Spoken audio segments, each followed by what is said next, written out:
Nagpapatuloy pa ang investigasyon ng Cotabato City PNP kaugnay sa pagpapasabog ng granada sa tapat ng Ambulatory Referral Center na pagmamay-ari ni BARM Health Minister MP Cadil Sinulinding. Sa kanyang pahayag na maaring may kinalaman ang motibo sa insidente sa kanyang mga ipinatutupad na pagbabago sa Ministry of Health at pagiging Member of Parliament ng BARM ay base anya sa mga circumstantial events na kabilang sa mga iniimbestigahan ng otoridad. Sa kabila nito, tuloy ang serbisyo ng opisyal.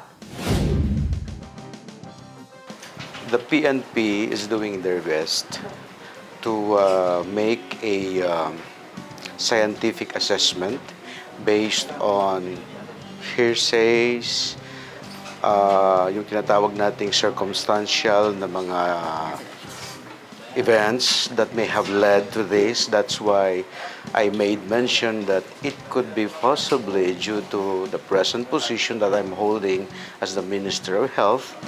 Hindi nga natin ma-please lahat. And at the same time, maybe due to our position as Member of Parliament with all the bills that we are deciding on. Pero I hope sana nothing beyond that.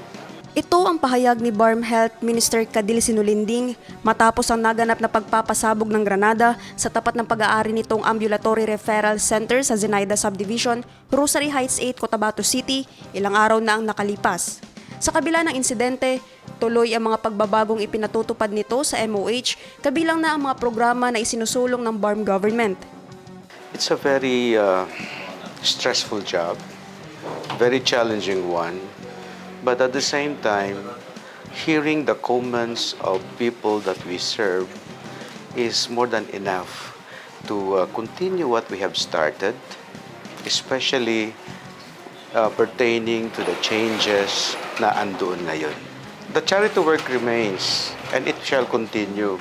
Actually, mas malayo ang narating natin ngayon because we can use the office and the funds of and the resources of our ministry and to reach out to different hospitals na kung saan under pa rin sa atin.